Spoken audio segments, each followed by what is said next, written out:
Oh, hey everybody, it's JP. I'm back in the Nerd Cave. I just spent a fabulous weekend, an awesome weekend at Terrificon in Connecticut, the best convention I've ever been to. Just spent about 11 hours on the road. It's at 1 o'clock in the morning. I just got home. I'm gonna unpack. Got my Terrificon little map book. Got my bag of comics. I got some cool stuff to show y'all. So tell you what, I'll roll some footage, check out some of the stuff I saw at Terrificon, some of the people I met, and then meet me back in the Nerd Cave and we'll talk more about all the things that I picked up and all the stories about the people I met. See you down there.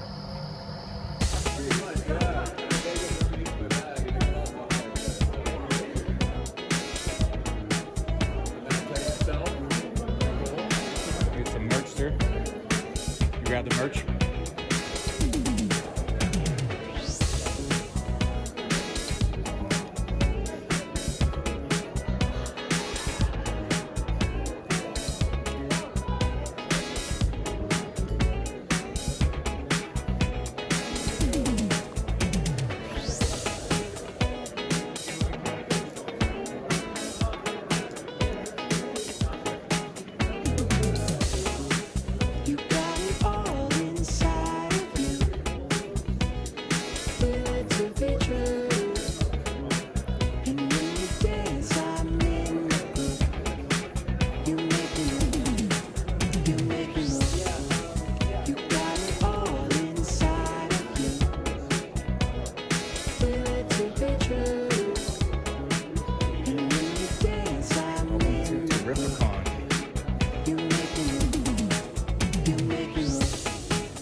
So I'm now back in the Nerd Cave. It's been a minute since I've done a video from the Nerd Cave. Plenty's happened this summer. I've been up and down the East Coast searching for comic books, which I will show on some videos I do later. But right now, this video is all about Terrificon, and it's not as much about the comic books I picked up. This video is more I want to stress the fun I had. And the reason I had fun was not because of the comic books I picked up. The fun I had was because of the friends that I had been talking to for a year online, never met. We all decided a year ago to say we're going to go to this con.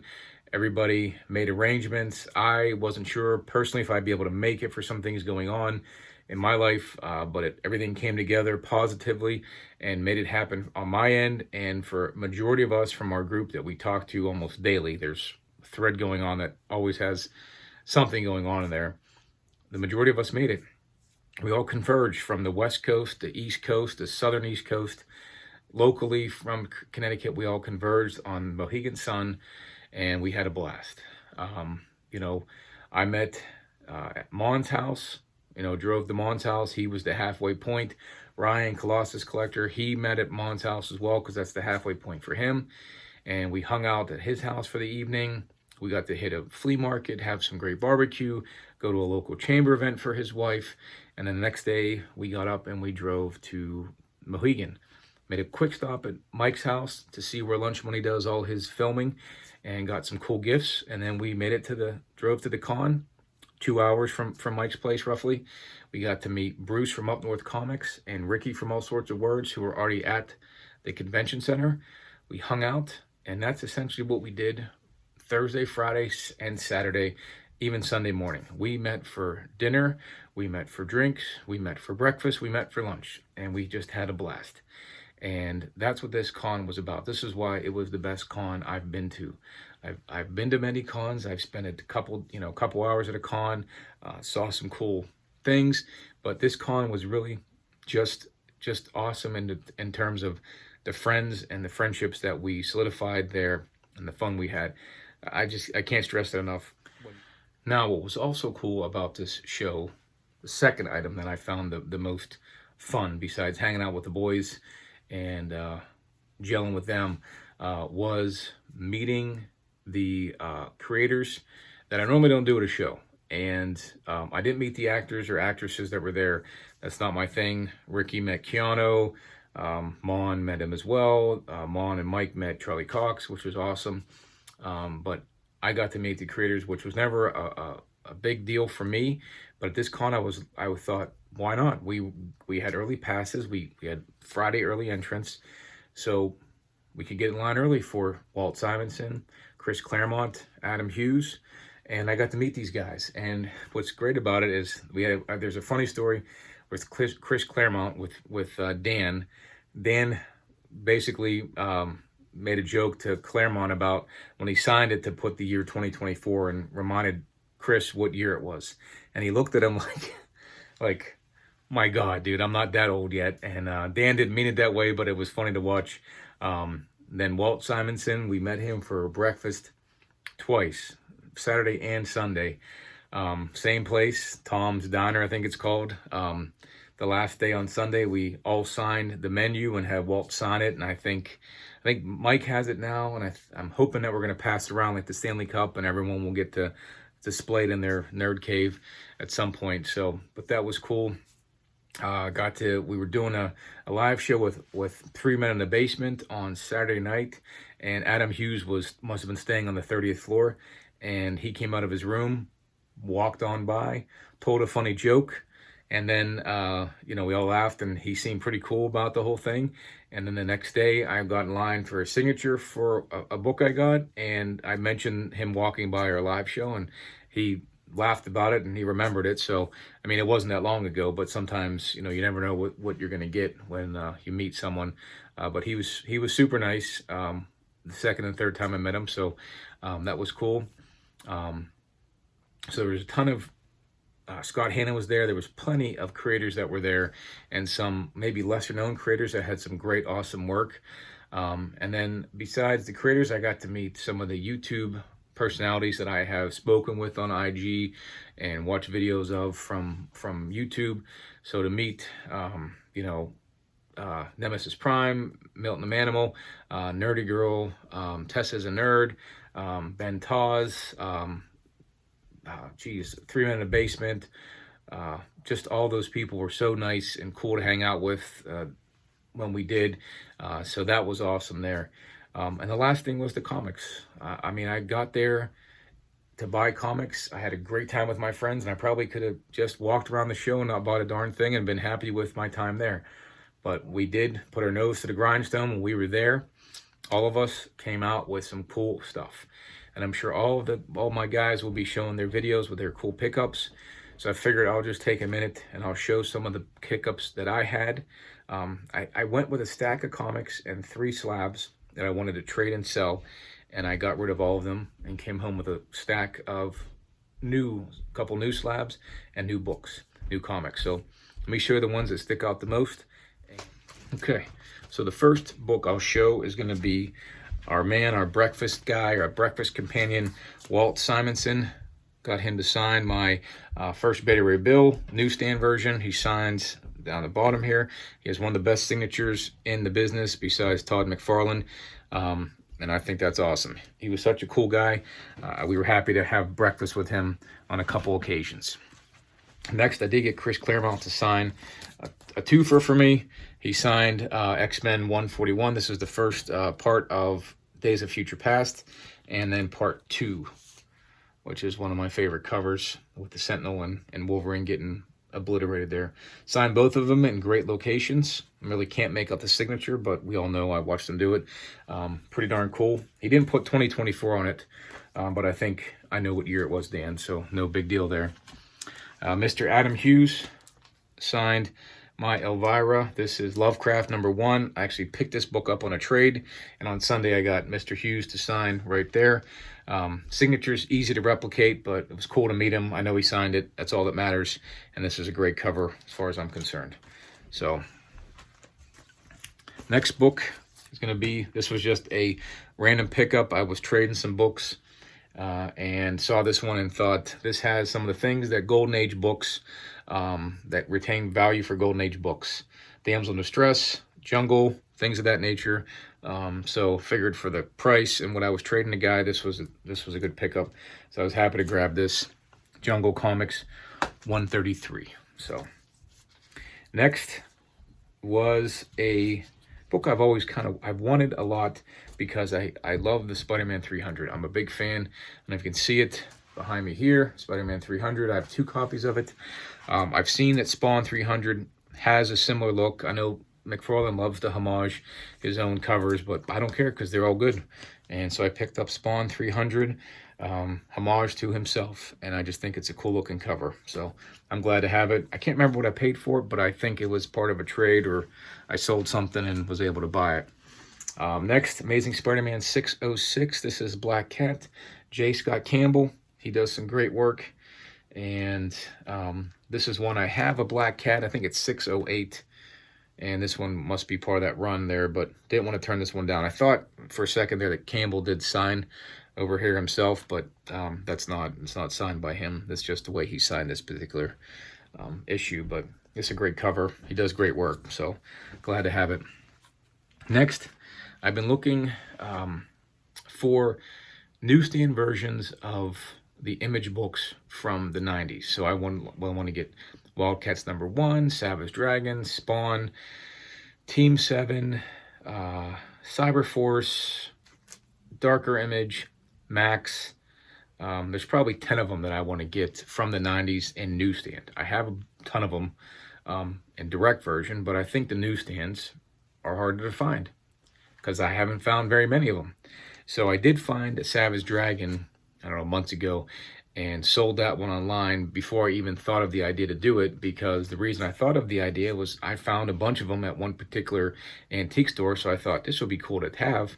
I wish I never sold a Savage Dragon, so had to go back and buy Savage Dragon #1 newsstand, signed by Mr. Larson and authenticated on the back. The funny little picture there.